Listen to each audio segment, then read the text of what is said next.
सईद खान साहब ने मेरे ख्याल से आज के प्रोग्राम का जो फॉर्मेट है तो आपके सामने बता दिया। और एक बेसिक लाइन जो उर्दू मरकज़ जो है जब से इसका क़याम हुआ आज से 19 साल पहले, हम चाहते हैं कि आदमी सेलिब्रेट करे हर चीज़ को। रोना नोहाखानी वो अपनी जगह है, वो भी होना चाहिए, उसका हिस्सा है, लेकिन we just want to celebrate the language. इसी तरह से जो है वो हमने 2014 में ये उर्दू मरकज़ के बनने के 12 साल बाद जो है हमने ये सोचा कि दुबई फेस्टिवल होता है और काला घोड़ा फेस्टिवल होता है वगैरह, बिल्कुल हमें होना चाहिए, लेकिन जहाँ पे उर्दू जो है पली और जवान हुई बम्बई में, और आपको मालूम है कि आज भी वही गलियां हैं, वही शालाएं हैं, वजीर होटल तो खैर नहीं है लेकिन अभी भी वो इमारत है, वो गारे की और चूने की सिर्फ नहीं है, लेकिन बल्कि उसमें कई जो है वो एक दौर जो है वो पलते हैं इसमें। आज भी जमील मुनस्सबपुरी साहब के पास हम चाहिए तो वो उनका कहना ये था वसी साहब कि हम लोग वजीर होटल में जब हम बैठते थे, वो बंदा जो है वो मालिक भी इतना अच्छा था कि वो बोला अच्छा शायद जान दो इनसे कुछ मत बोलो। और जब 2 बजे होटल बंद होती थी तो सारे शोहरा जो हैं जिसमें शकील बदायकी थे, नौशाद साहब थे, बहुत से लोग, ख्वाजा अहमद अब्बास थे, हमारे जो स्क्रीन राइटर हैं, सारे लोग थे, वो 2 बजे बाहर आते थे और फिर 4 बजे जब वो फिर खुलती तो फिर आगे वही जगह बैठ जाते। तो इतने वो उदारवादी है, टॉलरेंट लोग थे, सारे लोग थे। तो हिंदी बाजार, मदनपुरा, नागपाड़ा, ये जो है सारी चीजों को देखा है। हमारे इस्माइल राज साहब हैं, उन्होंने भी उस दौर को देखा है, होली मोहल्ले में रहते हैं, और खासतौर से उनकी तबीयत अलील होने के बावजूद भी जब उन्होंने आज के प्रोग्राम का जब वो सुने तो वो फिर से एकदम डीएक्टिवेट हो गए। बड़ा अच्छी बात है, और एक्टिविटी के बाद जो है वो। और हमने 2014 में जो है मेहंदी बाजार उर्दू फेस्टिवल जो है जब हमने लोगों से गुफ्तगू की कि भाई मेरे जहन में एक ऐसी पाइपलाइन में एक चीज है कि हम just want to celebrate Urdu, तो लोग बोलते हैं हिंदी बाजार में उर्दू कैसे सेलिब्रेट करेंगे, भाई यही चीज तो करना है, कोई चीज तो पहली ही बार होती है।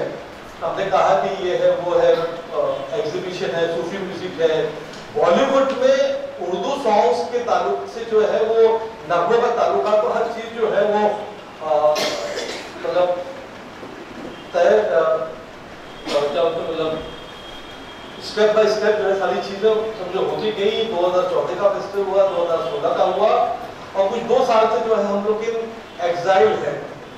बहुत सी गवर्नमेंट जो है मिलकर एग्जाइल में भी होती है, और बाद में जब वो थम्पिंग मेजॉरिटी से आती है तो और फॉलो होती है। तो इंशाल्लाह उर्दू मरकज़ एक आइडिया का नाम है, वो उसको जो है 4 दीवारी की कैद नहीं है। इंशाल्लाह जो है हम फिर जो है 2018 का फेस्टिवल जो है वो तैयारियां उनकी शुरू होगी। ये शायद वो अप्रैल में हो या फिर दिसंबर में हो, काफी चीजें होती।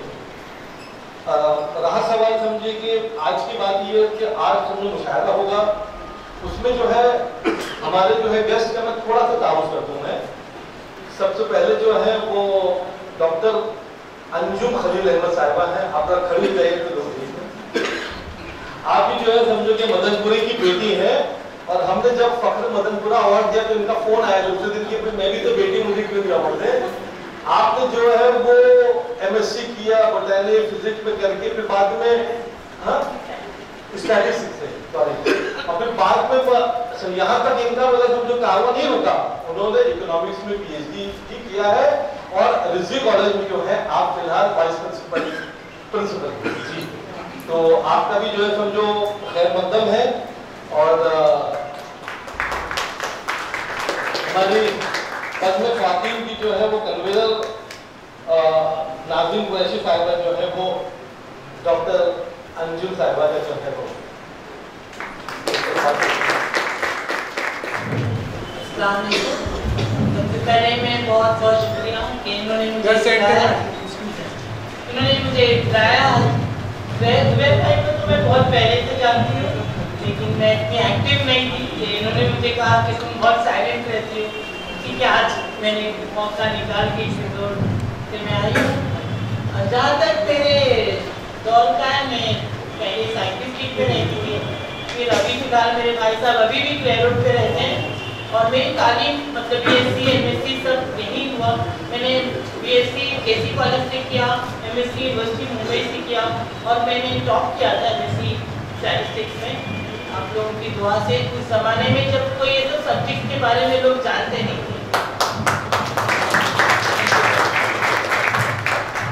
जब मैं MSc का फॉर्म फीस भर रही थी तो बॉम्बे यूनिवर्सिटी के काउंटर पे उन्होंने मुझे सामने से बोला, ये बात मैं आपको बताना इसलिए चाहती हूँ कि उन्होंने बॉम्बे यूनिवर्सिटी बहुत ही अच्छी यूनिवर्सिटी इसलिए उन्होंने सामने से मुझे काउंटर पे कहा कि आपको पता है कि आप एक रेयर सब्जेक्ट लेंगे और इस सब्जेक्ट के लिए देयर इज स्कॉलरशिप और करीम भाई इब्राहिम भाई स्कॉलरशिप 10 सब्जेक्ट के लिए बॉम्बे यूनिवर्सिटी में स्कॉलरशिप है।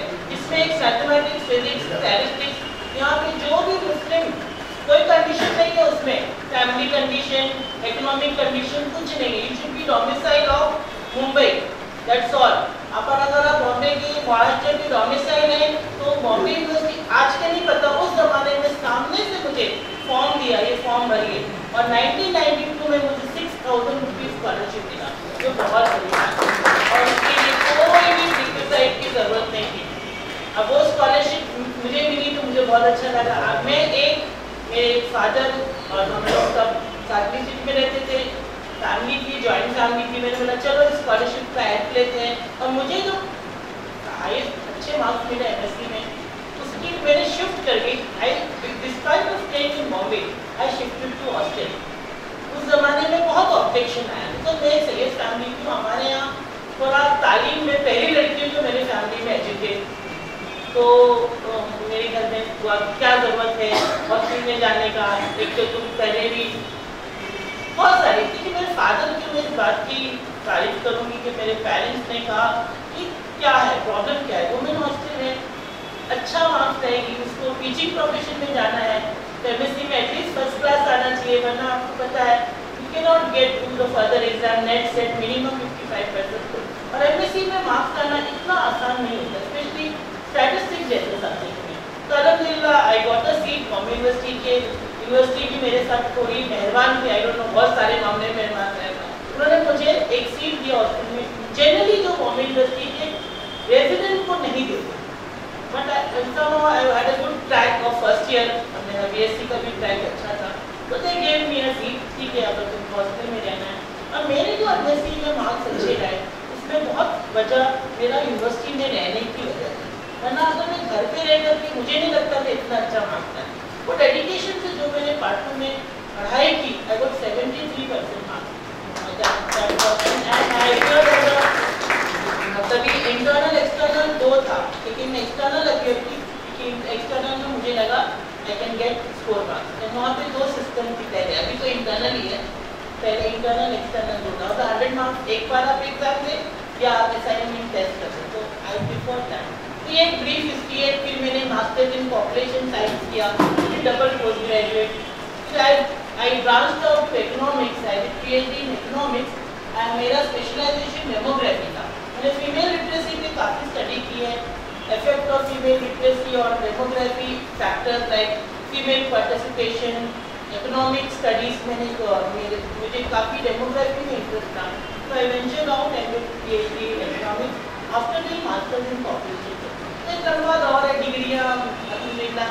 मेरे हस्बैंड भी ऐसे मिले जो काफ़ी कोऑपरेटिव थे, तो आई हैड नो प्रॉब्लम। इस मामले में आई वाज लकी कि मुझे कोई प्रॉब्लम नहीं था, काफ़ी सपोर्ट था।